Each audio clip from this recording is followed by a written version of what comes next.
Hello, and thank you for joining Shelley Howard and College Ready.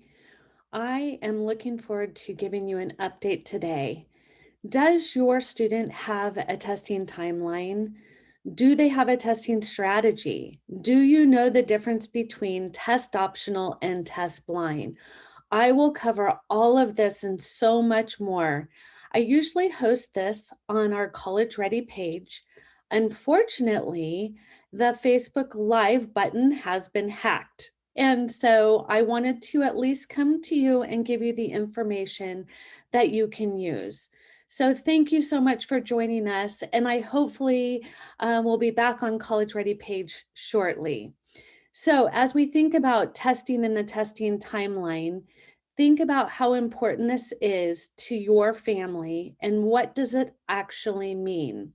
When I talk about having a testing timeline, that is, should your student take the SAT or the ACT? There is a plan for that, and they need to take a diagnostic test in order to know what is their greatest test. They're not the same, and students do better on one than the other. Very few people have the same gift and test well on both. So, the first thing you want to do is take your diagnostic test. We do this for our students as part of our program, and you want to make sure that it's timed and you want to make sure they're using real test questions. These are critical pieces to getting a real diagnostic score. The next piece, once you decide if you're better as an SAT or an ACT student, then it's time to start planning. Well, how do you even know the score that you want to get? The reality is you need to know, are you going to apply to a top tier school, a mid tier school, or a state school or community college? Like, what is your goal? And so once you know what kind of school you're striving for, then we can tell you exactly what score you need based on who got into that school last year. So now you have the score number that you need, you have your diagnostic score, and now you can start mapping out how far away or how close are you to your goal? If you are, 5 points away, your test strategy is much smaller than somebody who's 200 points away. So, depending on how close or how far away you are from your goal, then we recommend how to take a test and how to prepare for it. Using a test strategist is critical to your success. Remember, these tests aren't IQ indicators, they're truly can you beat the test? So, you want to make sure that you're prepping properly.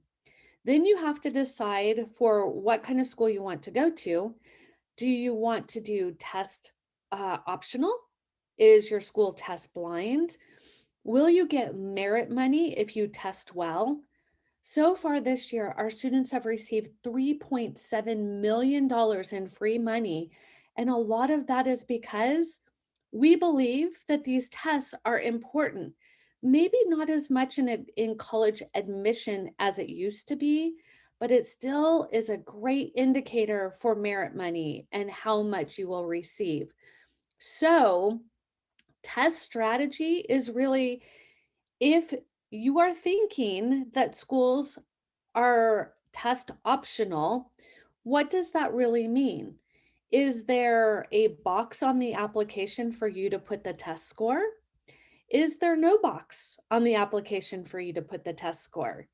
This is important because if you leave it empty and somebody fills it in with a great score, how can it be optional? Where test blind is they don't even allow you a place to put the test score. That is truly, I don't want to see your score. Other than that, it doesn't make sense not to take a test. Now, we do use it as a strategy. If we have a student with a really high GPA and they're maybe not so good at testing or they have test anxiety, we use that to our advantage. So if you need help deciding on will you go test optional Will you apply to a test blind school or how to put together this strategy? Please reach out.